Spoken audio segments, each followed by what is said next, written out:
ตัวนี้พระเขาเรียกว่าศิลปะพื้นบ้านอีสานคือเขาจะมีสไตล์แตกต่างจากพระพุทธรูปที่เป็นพระพุทธรูปศิลปะภาคกลาง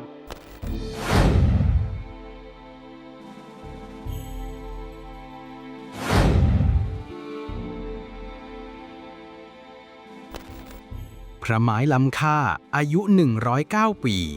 และต้นจำปาพันปีแห่งกู่ทองบ้านกุดหลวง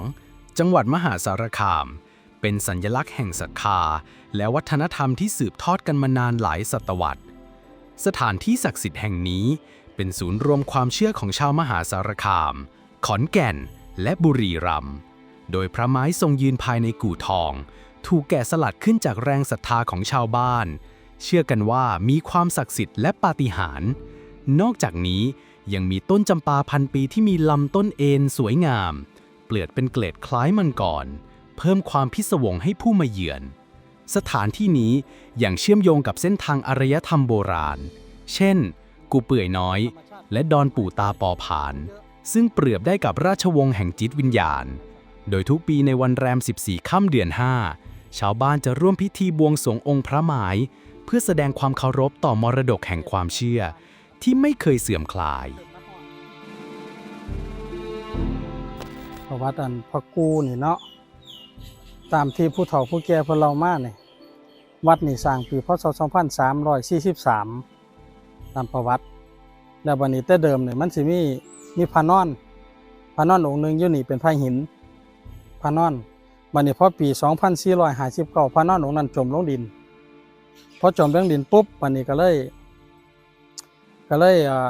สร้างพระไม้องค์นี้แทนเอาไม้จันหอมมาสร้างเอาไม้จันหอมเบื้องต้น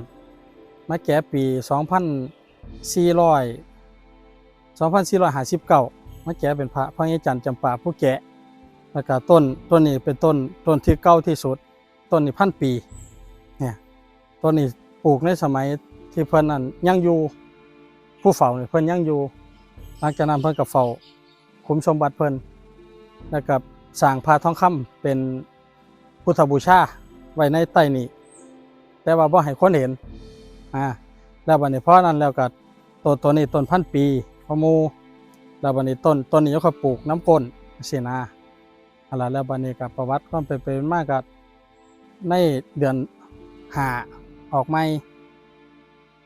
เพิ่นก็สิสงน้ำพระกู้สุปีเดหาเพเมื่อดับเพิ่นมาสงน้ำพระกู้สงเริ่มตั้งปี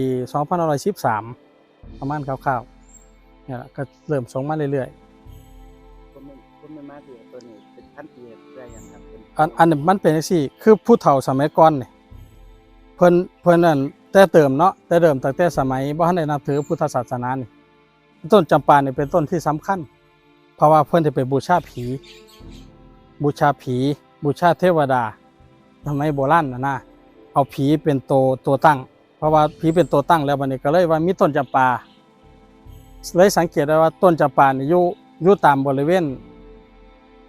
หม่องสิ่งศักดิ์สิทธิ์ต่างๆหลายๆหม่อง